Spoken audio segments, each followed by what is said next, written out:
All right. Well, welcome everyone again. My name is Amy Klobes. I'm the Director of Graduate Programs at UVA Engineering, and I'm also an alumna of our PhD program in Biomedical Engineering. And so we're really thrilled that you've joined us today to hear more about how to apply to graduate school.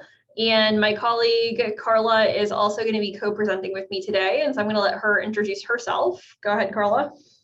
Hello, everyone. My name is Carla Davis. I'm the Graduate Outreach and Engagement Coordinator for UVA. Welcome. All right, so give us the next slide, Carla. Okay, so this is a very brief outline of our agenda today. And I would say, we've got a small group. So if you've got a question along the way, feel free to pop it in the chat. Or you can raise your hand and we will try and answer some things along the way. But we're definitely going to try and leave some time at the end for a little bit more of a question and answer dialogue. We're going to talk first a little bit about graduate degrees in engineering. Then we'll take a little brief turn around steps you should take before starting to apply to graduate school. Seems like a lot of you are third and fourth year, so that's great. You're in a really good position right now to really act on some of these things. We'll talk through the application itself, what a typical application looks like, what faculty reviewers are looking for when they evaluate your application. We've got a couple upcoming events to highlight, and then we're hoping to have a couple of our current UVA engineering graduate students join us at the end. Next slide, Carla. All right, so diving right in, what is a graduate degree in engineering? So there's a couple different options that are outlined here. So the first option is a Master of Engineering or an ME. There's also Master of Science or MS, and then Doctor of Philosophy, which is PhD. And so typically the Master of Engineering, this is going to be your shortest option. Typically it's going to take between 1 and 2 years. If you actually stay at UVA Engineering, a lot of folks, they can take some coursework while they're in their 4th year at the graduate level. And so oftentimes they can complete the Master of Engineering degree pretty quickly. The Master of Engineering is a coursework-based program. So it means that you take classes, and in comparison to the Master of Science and the PhD, there's no research thesis. But there might be like a professional project that you do along the way. And the Master of Engineering is typically a self-funded degree, meaning that you would pay for it yourself, or sometimes an employer, if you're a working professional, might pay education benefits in order for you to get a Master of Engineering degree. This also is sometimes called a Master of Material Science and Engineering. So that's what we call the one here in MSE. And Computer Science, Master of Computer Science, is this coursework only degree. A Master of Science degree is usually going to be 2 to 3 years. This one is similar to the Master of Engineering in the coursework aspect, but you also do a research-based thesis. And typically there's some funding available through a couple mechanisms that we're going to talk about on the next slide. So sometimes you can get funded to get a Master of Science degree rather than paying for it yourself. And then finally, there's the PhD. I would say average time if you haven't completed a master's first is 5 to 7 years. This is typically going to be a very research intensive program. So you're going to do some coursework, but most of the time you're going to spend doing a novel research project. And typically the PhD degree in engineering is fully funded. And I will mention, you can enter at any of these points. So for example, I went straight from a bachelor's degree to a PhD. Some people get a master's degree along the way. Some want a master's and to go into the workforce. So you've got a lot of options there. Next slide, Carla. All right, graduate student funding. Something that I want all of you to walk away with today is that you can get your PhD for free. You in engineering should be receiving funding that covers your tuition and fees. It should cover health insurance and often pays like a living wage or stipend. And so oftentimes folks shy away from graduate education because of the additional cost after getting a bachelor's degree. But excitingly, PhDs often are going to be fully funded. So you can do this without incurring additional student loan debt or something along those lines. Most funding is through something called a graduate research assistantship or graduate teaching assistantship. So those are the first two options outlined here. And those provide that full funding either for working in research or helping with an instructor in the classroom. And so you are probably familiar with graduate teaching assistants from some of the courses that you're taking that have a graduate student helping out. And then there's also something called a fellowship, which is another funding option. All right, Carla, next slide. So thinking about graduate school, before you apply, you should be doing a little preparation. Part of this is just thinking about like, what degree is it that I think I want, right? Do I want a Master of Engineering degree? Do I want a PhD? Like, what's going to help get me to my future goals? That's really important. And then once you kind of narrow that down, you also want to think about things like research topic. So, you know, is there a particular area of research that really interests you if you're going into a thesis or dissertation-based program? And degree program, a lot of students actually switch major between their undergraduate degree and their graduate degree. And so that's definitely an option to you if there's a graduate degree program that would get you closer to your career goals than what you're doing right now. So for example, I switched from biology to biomedical engineering when I went to graduate school. And there's a lot of common kind of maybe migrations between majors from undergraduate to graduate school. Another thing to think about is faculty members that you might want to work with. And so this is really important as a part of the application process. But oftentimes, if you're in a research program, they're going to ask you, who do you want to work with? What research group might you want to join? And so starting to think through this ahead of time is really helpful.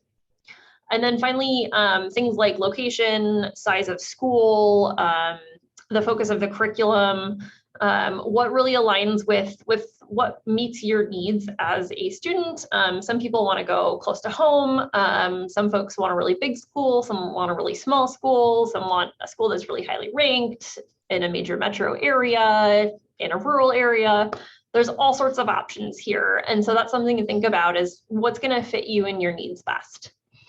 And then last is just creating an account. So it's free to make an account on the application site for the schools you think you might want to go. And the sooner you do that, the sooner you can go in and kind of take a look around the application and see what it is that they're going to be asking you for. And next slide, Carla. These are some of the common application components. So most of these, we just talked about the online application form. And typically that's like demographic information, prior education history, general information like that. And there is often a fee to submit your application. You'll be asked to provide a resume or a CV detailing your previous experience. You'll be asked for your transcripts from your prior education. You'll often be asked for test scores, so the GRE general test, and then anyone who might be an international student or for whom English is not their first language often are also asked to take the TOEFL or IELTS. For UVA undergraduates, most schools, if you've done a bachelor's degree at an English-speaking institution, they will waive the need for you to take the TOEFL or IELTS test. And then schools are going to ask for 3 or 4 letters of recommendation, and they're going to ask you to write a personal statement. And so we're going to talk through all these in a little bit more detail. Next slide. All right, application fee. So I'll bring this up first. It's really the last thing you're going to do is you're going to hit submit, but you have to pay to do it. This is often comes up at the end of the application, but a lot of schools are going to offer application fee waivers. And so the sooner you ask about an application fee waiver, the better chance they have to apply one to your account before you want to submit. And so if you wait till like the last day to apply and you email them and you say, hey, do you have a fee waiver? They're probably not going to be able to process that, to offer you a waiver and to process it in time for your application to be on time. So if you think you might want a fee waiver, ask early so that there's time to get that process in place. And if you're thinking about applying to UVA Engineering, we actually waive the application fee for our graduating engineering fourth year students and the BACS students. And so our application fee is $85. And this will waive the fee for you. For us, we automatically waive it for the UVA Engineering undergraduates and BACS majors, so you don't even have to ask. Next slide. All right, resume or CV. So you're going to be asked to submit this document as a part of your application package. Typically, you can upload it as like a separate document. And you're going to want to highlight research or internship experience. This is especially true if you are applying to a research-based degree, so that MS or the PhD degree. Your prior research experience, internship experience, things like your capstone project or senior thesis, all of those are really what are going to demonstrate your potential for success in graduate research. It'll also ask for your accomplishments, so things like presentations, publications you've done if you have any, honors and awards that you might have earned, and leadership experience. A couple tips here is definitely have this reviewed by multiple people before you submit it. And your current, like your faculty who are teaching your classes right now, and Engineering Career Development Center are great places to have this reviewed before you submit it as a part of your application. Next slide. All right, and then transcripts. In your transcripts, you'll submit these for all the institutions you've attended, for college, whether it's an associate's degree, a bachelor's degree, if you've done study abroad, like all of those transcripts, you got to collect them all. And when faculty look at transcripts, they're looking to see if you have the relevant coursework to be prepared for the graduate program you're applying to. They'll look for trends in your performance, and your GPA in your major oftentimes is also looked at. And I would say don't let a so-so GPA scare you away from graduate school. Oftentimes we think about trends. So for example, transitioning to college is really hard, or being a college student in a pandemic is really hard. And so looking at your performance and seeing, how have you responded to a challenge in your education process. And so let's say your first year was really difficult, but your second, third, and fourth year, your GPA has been trending up. Great, go for it. That's still really good. We ask for unofficial transcripts when you apply, and some schools will ask you for official when you apply, but you can start an application with us, and then if you accept an offer of admission, then we're going to ask you for your official transcripts. Carla, next slide. This is where I'm handing it over to you. Thank you. So test scores, the graduate record exam or the general test, it's almost like the SAT on steroids. It's the same typical kind of just general test, but there are so many different resources that are available online. We actually will have some handy in our Office of Graduate Programs, registrar's office, that you're more than welcome to borrow. You definitely want to make sure that you're studying well in advance before applying. During the pandemic, a lot of institutions waived the GRE, but they are starting to get back to requiring the GRE. So just make sure that you're prepared and you have it handy just in case you need it. It can give you an edge up compared to a lot of the other applicants.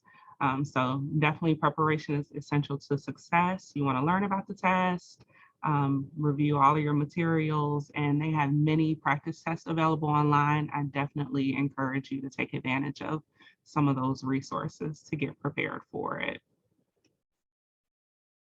So letters of recommendation, as Amy stated earlier, 3 to 4 is the typical number required. We actually require a smaller amount at UVA Engineering for our double who's population. So we're looking at 2, but don't get too excited if you're thinking about going elsewhere, because they will be looking at 3 or 4. You want to make sure that the folks that you're requesting these letters from, they know you personally, they can speak to your research experience. You don't want that generic letter that just, hey, he was in my class, he came every time, his grade was pretty decent.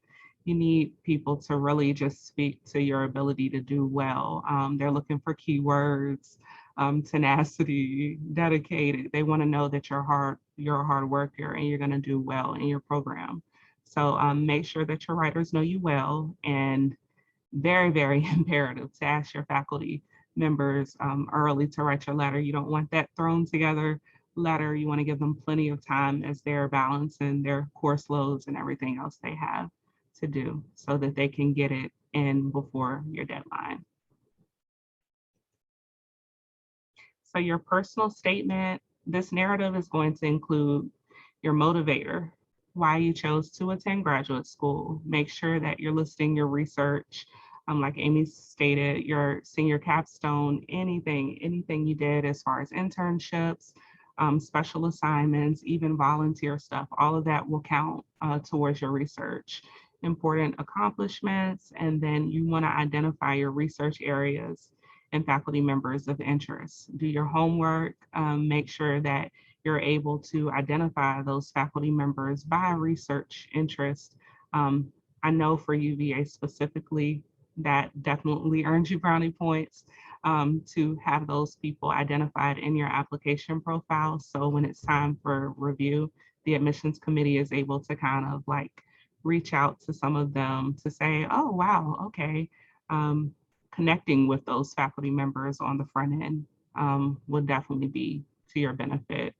And then you want to make sure that your personal statement is reviewed by multiple people, again. So your faculty, Center for Engineering Career Development, and please utilize the UVA Writing Center. That's what they're there for. There's a link over there. You can't click on it right now, but there is an area online that shows all of the faculty by their research interest. We have actually a pamphlet that has the information as well that's fully linked. I'll be happy to send that to you guys following this presentation. All right, so the timeline. Start prepping to apply in the summer, early fall, before you want to start grad school at the absolute latest. A lot of times people start thinking about this their sophomore year, mainly junior year. If you have a lot of test anxiety, you want to take the GRE a couple times, just getting a head start. There's no such thing as starting too early, getting prepped, getting your applications in for the summer or fall. And we actually have 400 folks that have already started applications and they're not due until December. So it's really imperative to just kind of get started, get yourself familiar with the process, and make sure you're doing everything needed to get everything together, preparing a list of potential grad schools that you may be interested in to keep on your radar, and running like a running Excel spreadsheet of what's required from each, just to kind of keep yourself organized and ahead of the game. Know that decisions are often released in late winter or early spring, and April 15th is that standard deadline in which you will need to accept your offer of financial aid. So make sure you have all those dates handy, your application deadlines for the various schools, so that you know when to be prepared and when to have everything in. All right, and we have a couple events coming up very quickly, actually. So we have the Grad and Professional School Fair. That's going to be in Handshake. It is not too late to register for that. That'll give you the opportunity to connect with some recruiters from other graduate schools, as well as it will be some employers on there as well. So feel free. I definitely encourage you to schedule sessions. They have 15-minute session offerings through Handshake for this event, as well as our virtual visit day. This will be hosted this Friday from 2 to 4. So that 2 to 2:30 portion will be You'll get that welcome from Dean West, as well as some of the information we shared, but we'll dive a little bit deeper in terms of the fellowships that are offered, the breakdowns of degrees, introducing you to UVA. Not that you need the introduction, you're already here, but we'll have that as well as the breakout from 2:30 to 3:30 for the graduate programs. You'll get a chance to see the difference between what the grad programs offer. There is a slight difference, as well as that 3:30 to 4 to connect with some of the resources we offer and ask whatever questions you may have. So please feel free to register for this event as well. And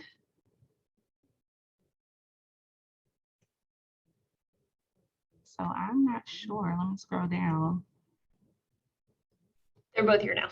Okay, yay. So I'm going to pass the baton to Ray and Drew. So Rhea and Drew are current graduate students. Drew, I'm renaming you right now, sorry. There, no, actually Drew. I got it. Okay, cool. Thank you. I don't know why that was happening, but I appreciate it. Yeah, no problem. So Rhea and Drew are joining us as current UVA Engineering graduate students. And so if each of you wants to take just a couple minutes, introduce yourself, what made you decide to go to graduate school, and then we can kind of open up the floor for questions, both about what Carla and I shared, also with Rhea and Drew. So Drew, since your camera's already on, I'm gonna start with you. Yeah, sure. Hey everybody, my name is Drew. I am going into my 4th year of graduate school here at UVA. I'm a PhD student in the biomedical engineering department. I'm not going to get into too much detail, but really I work with Tom Barker, who's a professor there, and he studies idiopathic pulmonary fibrosis. So current research is pretty bio-heavy with a lot of engineering components associated with it. Yeah, I don't know if Amy, if there's anything else I'm missing, but happy to add on whatever you all may find useful. Why did you decide to go to grad school? I went to grad school because I started working in a research lab at my undergrad institution, so University of Wisconsin, going into my junior year. I really loved it after about a year. And the postdoc I worked with brought up the idea of me going to grad school. I hadn't even considered it at the time, to be honest. So this was like in the middle of my junior year. And I really kind of got behind it and looked at like what I could do and what I was doing in the lab, and I really enjoyed all of it. So that really motivated me to pursue a PhD and kind of get more into the research space. And the other thing, I'll just chime in about something that Amy mentioned. My GPA wasn't glowing going into my junior year of undergrad. So I was very much intimidated about the idea of applying to grad school. I didn't really think I had much of a chance to make it somewhere or anywhere like a good big school. But it's definitely something that, as Amy said, you shouldn't be intimidated about. It's, even if it's not a sparkling perfect 4.0, 3.9, you can still be an incredibly successful and productive grad student accepted at a lot of really great schools. So just wanted to chime onto that because I thought it was a really important point to harp on as someone who had the personal experience with that. But yeah, nice to meet all you virtually. Thanks, Drew. And Rhea, do you want to introduce yourself? Yeah, sorry for being so late. We had a couple issues and I missed a lot of what you guys talked about, but I'm Rhea. I'm in a chemical engineering. I'm in the Ford lab. I actually met Professor Ford when she was teaching for her sabbatical at my undergraduate university. And that's actually kind of what inspired me to go into grad school, because actually my program would feed a lot of students into grad school. Just like Drew, I also wasn't a stellar student, but I was still totally able to apply. And after having some research experience, all of my PIs were like, yeah, you should definitely go ahead and do this. And I knew a lot of people who had gone to grad school in the past. So it was kind of like more on my radar than it might be for a lot of people. Either way, though, I was able to kind of follow Professor Ford to grad school, which was kind of awesome. So she kind of set me on that path, and that was very exciting for me. Awesome. Thank you so much for sharing. So we have a question from the chat. Did you find and contact your research professors before UVA in general, or did you choose UVA and then find professors / research? And I don't know if Drew and Rhea, if either of you are comfortable speaking to like how PhD students get matched with an advisor, feel free. Otherwise, I'm happy to jump in on that after you answer the question. So I feel like there's kind of both going on. Like when you decide which schools you're going to apply to, you should be looking at faculty, because ultimately those are the people that you're going to be working with, and you want to make sure that the people that are there and available at the school are people you actually want to work with. So in some senses, you are looking at faculty before you're looking at schools, but you don't actually choose which faculty you work with until you get to the school. So first you choose the school, and once you're in, usually you'll take a few classes, and either they'll have a rotational program, or they will start matching you with a potential PI within the first couple of months to half a year. Yeah. So I guess as we're doing this Q&A, I want to first, I guess, say something that this is not a one size fits all process. A lot of people have a bunch of different paths that they took to get to their decision. So just to anyone, like any of the undergrads either are listening or on this call now, keep in mind that our experiences and what we thought was the best may be completely different and not okay for some of you. But yeah, I think for that question, it's 100% for me. It was the former, where I absolutely picked all the schools I applied to solely based on the professors I would want to work with. So, this is an example, but maybe somewhere like an MIT sounds great, but there's no one that fits what you want. It would be worse it would be a sillier decision to just apply to MIT and work with someone or in an area that you just can't stand than to go to a school that maybe isn't in the classic sense, of course, the on the same plane, but you have someone that you love the work, you love what they do, and they have equally as many connections and opportunities to get you to where you want to go with your career. So I would say it was all about finding and contacting the professors first. And I reached out to them through email, personal email. Most, I would say 80% didn't respond, but 20% did. And they encourage you to apply, or they might tell you, yeah, that you sound great. Like, we'd love to have you apply here. Some might just tell you, talk to a grad student, et cetera. But yes, definitely sought out, contacted all of the research professors at the schools I did like and did want to go to. And I applied strictly based on the schools that had either a couple of PIs that I really, really liked and wanted to work for, or a lot of PIs I could see myself working for, even if it's maybe not as strong, but definitely a quantity thing of, okay, there's like 8 professors here I could work with. So I like that school. Yeah. And that's kind of what I use for my decision. Yeah, when Drew uses the term PI, it's short for principal investigator, and that's a way that we often refer to a faculty research advisor in graduate school. So it's just another term for the faculty member who's supervising your research. Yes. I'll also just jump in. I didn't personally contact any of the people reaching out. I didn't reach out to too many professors at all, other than people I knew personally. And that was fine. Like, looking back, maybe I would have tried to reach out to people, but nowadays I think, like in the old days, yeah, you were supposed to reach out. Maybe it depends on the field, but a lot of my professors told me it wasn't worth wasting other people's time kind of reaching out to people who kind of will just ignore your email. I think there's a lot of different ways to approach it. Maybe it's different with the field. Drew probably took the right approach, and I wouldn't suggest it, but I guess it really depends.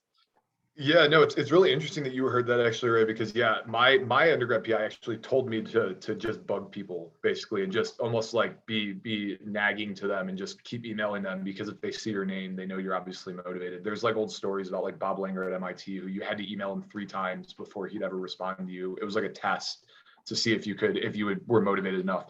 That aside, though, yeah, again, a perfect example here of it can be one or the other. Everyone has like a different path and approach they take, and we're all in the same place. I'm seeing the question in the chat now. What I talked about.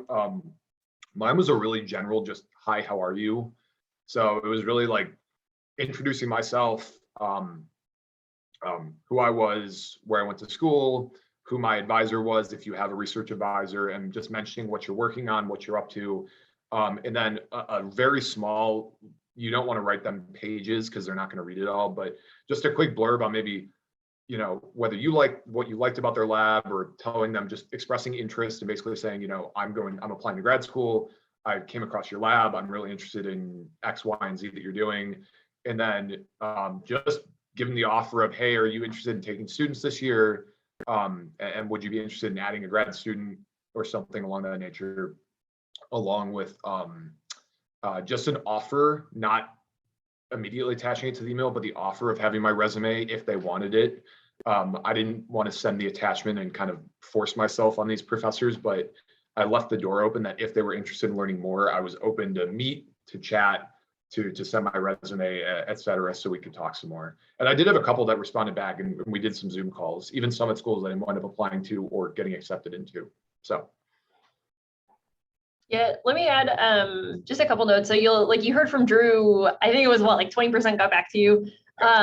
If you reach out to a faculty member by email because you're interested in their work and they don't respond, I would not take that as a sign of like, do not apply here. These people get a large number of emails, a large number of these emails. And so don't take it personally.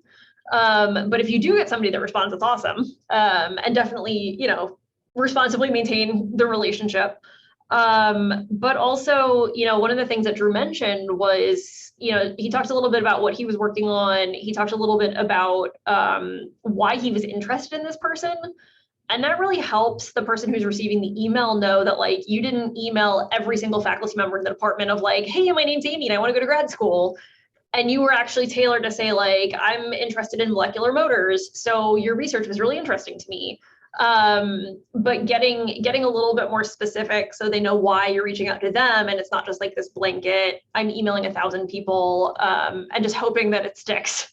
And that sometimes helps increase your response rate when you send those emails out. And Amy, I'll just chime in, is that you're going to write, just as a piggyback, is you're going to write the exact same thing in your personal statements as well. If they're so I'm not going to get too far ahead, but when I wrote it, and it's different for everybody, I picked about 3 to 4 PIs at the school that I was really, really, really interested in. And I wrote one paragraph in my personal statement about all of them, why I would work for them, why my work and background would help them, and it meshed well with their lab. And what about their work really excited me and made me want to A, apply to the school, and B, work with them specifically. I don't know how true it is, Amy, but I mean, we were always under the impression that, you know, if you mention faculty members, it's more often that they're going to get to read your application. And so they have a little bit more pull if they really like you, and you highlight their name in your application or in your statement, that PI will, if they're recruiting, will more often than not wind up reading it. And so that might help push you forward towards getting a better chance of getting accepted. I don't know if that's fully. Yeah, so that's actually a really good opportunity to talk a little bit about, like, how do applications get reviewed? Rhea, it looks like you might want to jump in there. Did you have a hand? Yeah, so I was actually on the recruitment committee and I got to see the whole recruitment process on the faculty end. So I can definitely talk to this point. The way we did it in Chemie is that we have very specific faculty looking at all the students, but I will say it's very important, like, just like Drew have a paragraph where you talk about every single, the 3 or 4 different PIs, what fascinates you about their research, why you'd be a good fit for their lab, because that shows that you actually did your research and that, like, you'll have somebody to work with. Because the goal of the recruitment committee, the hiring committee, is to get, you know, a good student who's going to be motivated and will actually join a lab that fits them and stay in that lab and publish in that lab and then graduate. Right. That is the goal there, is to get students that will actually, like, graduate and do well. And so being able to show, like, I will, if I am in this lab, I will excel, and I can excel in any of these labs, say 3 or 4 of them, that gives them a bit of confidence, like, okay, this is a safe person to let in, we should let them in. Absolutely.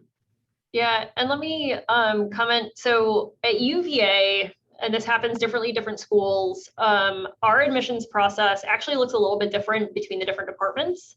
So, for example, in chemical engineering, like Rhea described, there's a small admissions committee that reviews the applications. It's primarily faculty. As Rhea said, like, they had a graduate student representative participating. In others of our departments, sometimes, for example, they will have different like disciplinary areas. So like if you're interested in this giant research area in computer science, there's a group of faculty that look at it. If you're interested in this other giant like research area in computer science, another group looks at it. But a lot of the times when you name somebody in your application, then if that faculty member is not on the admissions committee, they will still often get your application, they'll review it, they'll be able to advocate for your admission if they think you might be a good fit for their research group. And so that is really helpful. And then one other like little aspect that also varies a lot between schools and programs is how that admissions process works. So Rhea described in chemical engineering where students are admitted to the program, and then after the first couple months, they get to choose a faculty advisor, and there's a specific process that helps that along. But like in Drew's program, some of the students come in as a direct admit with a specific faculty member. So you're not just admitted to UVA Biomedical Engineering, but you're admitted to UVA Biomedical Engineering to work for Tom Barker or whoever the faculty member is. In Drew's case, it's Tom. And so that might be something also to learn about the schools you're applying to, because you may really want that opportunity to rotate or get to know different faculty members before that match.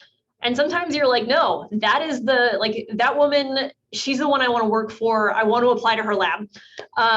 And that's going to vary for you personally. And so knowing what that looks like at the institution you're applying to is really helpful.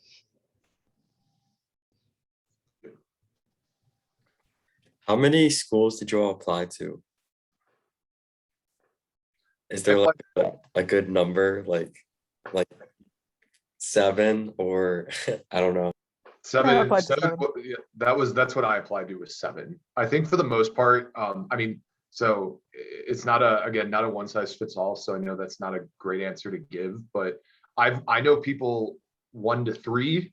I know people 5 to 10. I know people 10 plus and how much they apply to. Now, 1 to 3 and 10 plus are like the extremes. Most of the time it's like 3 to 10 is what you'll hear from a lot of people. I would say it depends how confident you are. I picked 7. I picked 2 or 3 schools that I felt were a reach, but if I got in and I really liked it, that was great. I picked about 3 schools I felt really good about myself as a candidate, and I picked 2 or 3 safety schools in terms of I had a very, very confident feeling that I would get in. Yeah. And so, but I think for the most part, 5 to 7, if I had to give a number, is like the best kind of range where you're not going to drive yourself crazy with 10 different applications, but you have enough, you're casting a wide enough net that if you have a backup plan and a backup plan to the backup plan. Rhea, to add to what Drew said about number of applications, can you potentially comment a little bit about like, I sent in my application, what happens? Like, if I've been admitted, how do I decide that I want to go there? Like, what happens? I imagine Drew could actually talk about this. So I also applied, I think, to exactly 7 schools. I applied to like 2 or 3 reach schools, 2 or 3 mid schools. And I think I applied to 1 safety school because my mom was friends with the academic director or something. It's Rutgers, everybody knows everybody. We're all Greek anyway. But yeah, so I ended up getting into 2 schools. I got into UVA and UC Davis. And so I had to choose between those 2 schools. My friend got into 5 different schools. And so she had to go to 5 different recruitment weekends. And by the end of it, she was burnt out. So what will happen usually if you get into a school is either you'll be admitted directly or you'll be admitted for an interview, which means you have to go there, do their fancy recruitment weekend, and get interviewed. Some schools will interview you and then let you in, or their interviews are very, very competitive. Either way, you will be going to these recruitment weekends. You'll spend a weekend there. They'll take you out to fancy restaurants. It'll be super, super fun. They will have you talk to faculty, and they'll either try to woo you or scare you away. I guess depending on if it's an interview or not. But after going to several of those for like the second half of your senior year, then you pretty much have to decide usually by mid-April. And there's just a lot of factors to take into account. I don't know how much detail you wanted me to go into, Amy, or if I even answered anything that you wanted me to. answer. Yeah, no, that was exactly what I was looking for, is like some schools interview, they'll bring you in for a visit. Like you can go and you can see it and talk to people and decide if this is a place you can envision yourself for 2, 3, 4, 5, 7 years. Yeah, because I mean, And you're I- living there. Go ahead. Yeah, I'm not a current grad student, right? So I'm a career advisor, but I remember how important those interview weekends can be. And yeah, they can be, tiring because it can be a couple of days, but it was so helpful for me because the school that I applied to that I didn't think there was no way I'm going to this school. It is a good match for me, but this is like the last of my 4 choices. The interview weekend was the best of the schools that I went to. And I was so blown away. I could see myself studying in a cohort. It was a master's program. I could see myself studying with the people there. I could see myself connecting with those faculty. And I had fully expected another school to be my number 1. Yet at that school, the interview process wasn't handled as well. And I just didn't get like the best vibes while I was there. And so, no, don't overload yourself, right? And maybe going to 5s, but allow yourself to be surprised and delighted by schools that maybe you didn't really fully expect yourself to go to. Definitely how I felt about UVA. UVA's recruitment weekend really sealed the deal for me. I was completely ready to go somewhere else until UVA was my last recruiting weekend. I was locked and loaded, ready to go somewhere else. It was like, yeah, I showed up to UVA and I did not expect to wind up coming here, but lo and behold, here we are. So Yeah. it's Oh, definitely it's something- interesting that you all had those experiences in a way as well. Oh, okay. yeah. And, What and it was- wasn't anything against the other school. UVA just did a great job and I really enjoyed UVA. Now this isn't about pitching UVA or advertising for UVA, but yeah, there was, yeah, UVA had some, it was nice. It was very nice. So yes. very convincing. What was the wooing thing that for UVA's recruitment weekend? Just out of curiosity. Oh, so mine wasn't a wooing in terms of like getting wined and dined type situation. It was just more, I really liked the BME program here. I mean, the people were really nice. So Heather, you talked about the vibes about a school. I went to 2, maybe 1, I can't remember at this point, it was long ago, but 1 or 2 of them that I went to were, the grad students seemed sad. Like that was like the biggest thing. And it was like fake happiness that was like, they were trying to put on like a smiling face, but you could tell it was like stress, anxiety, and like just, I don't want to go full-born depression, but like people like really just not in good mental health, it looked like. And so that was super unappealing and it was really obvious. In UVA, I didn't get that at all. Everyone seemed really genuinely friendly, genuinely happy, like they had a good balance, like they weren't being overworked. And you're always going to be a little bit overworked in grad school, but nothing ridiculous like some schools will be. So that was my big thing for me. It was the student life seemed really really relaxed and laid back and just genuinely in a good space, and I really like that. Plus Tom, I liked as an advisor. And Drew and Ray, maybe that's something that you both could talk on, like what is like personal balance, whether it's, I don't think there's any such thing as a typical day or even a typical week, maybe, but can you kind of describe maybe what a typical week might look like for you? And how do you either seek out balance, whether that's maybe built into your programs, maybe you're encouraged to find that time, or how do you find time for yourself that's separate than being a student? Because I believe that when we're in graduate school, sometimes like undergrad, like we could allow it to take all of our waking hours if we really let it. So how have you sought balance? Yeah, Ray, I don't know if you want to jump in first, but I think you probably have a more realistic kind of experience than I do. I'm a kind of a weird situation where I kind of really took it easy. okay. But I guess I could start. So my research is peculiar in that usually it's a 6-hour process total maximum with 3 hours of downtime. So if I feel like running an experiment that day, it's very easy to do and it's very easy to get that all analyzed. Now I've run into hundreds and thousands of roadblocks on the way. Obviously, that's just how grad school is. But that usually means that I can come in around 10, leave around 4 to 6 if I want to, and I can have the weekends. I'm not running these 12-hour experiments. Meanwhile, my other friends, I have another friend who has to, come in and take measurements every 2 hours over a 24-hour period, right? And depending on what sort of research you have to do, your work-life balance is going to be very, very different. Yeah. That's really all I can say on that matter. I know I'm a lot happier than a lot of other people, but it's the state of my research that puts me in one better place than another. Yeah, it is really tough to that point to give a general week schedule for PhD. It's tough because it's so lab and program dependent. So even if this was just a BME Zoom, I still don't think I could tell you a one size fits all answer. I would say that the bio side, because there's so much downtime waiting for things to go on, it's just inherently lends itself to, I think, having a little bit more flexibility and free time. But I always say it's kind of a double-edged sword, and people ask because, some weeks I have pretty wide open because I'm letting things grow up and letting things kind of naturally occur so I can catch them and read them. Other times I'm in all week because there's a lot of stuff that gets done, and that's all hands-on work. So it's very variable. And I really love that. I think, speaking to the schedule, I love the flexibility. I love that I don't have to work a 9 to 5 if I don't want to. I love, as silly as it might sound, that I can have a 2-hour day on a Tuesday and then a 10-hour day on a Saturday. It's the flexibility and able to maneuver your own schedule. As long as you can handle it and be an adult about it, it is really great. It's just, you don't want to abuse that type of power because your advisor might get a little mad with you if you're taking all the time off. But that being said, carrying out work-life balance has been a lot about, I know for other people, setting boundaries is usually a big thing that I'd give as a tip. People don't take their work home with them, for instance, in some cases, wherein they'll leave their laptops at the lab because otherwise they might be either motivated or feel pressure or anxiety to go into an office and work for an extra couple hours.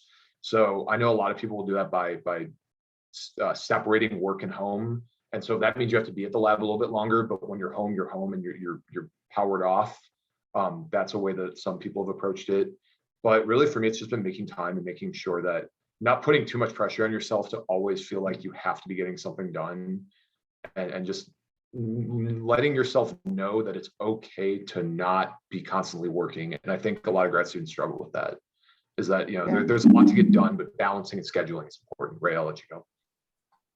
Yeah, also like with your advisor, balancing those expectations, because I know advisors who put so much pressure on their students to get completely unrealistic amounts of work done, and other advisors won't even check with their students for 2 months. So it's you have to, if it's your advisor that's putting a pressure on you, you have to be realistic and set boundaries with them. On the other hand, I know sometimes you don't get very much done. It's because you're not having that oversight, and then you have to kind of learn how to basically manage yourself, and you can't bend too much to the pressure of your advisor, though. I think that's another big thing. I appreciate you both sharing all of that. I mean, it does, we knew that it kind of, depends on the department and your research. So I appreciate you underscoring that everyone will have a different experience. But just like undergrad, like I know so many of our students, are taking more than 15 credits because that's typical of an engineer, and they're in several organizations and they might have problem sets. There's all these project meetings.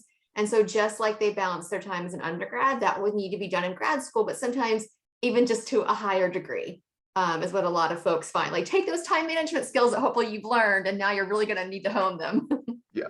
I mean, and so, I obviously, a student saying this has little to no power, but I do want to say, hopefully if someone watches this, they see it eventually, which is, or any of the two, Thomas and Andrew that are in here right now. So we say that it varies from person to person, but that does not give an advisor an excuse to make you work 110 hours in a work week.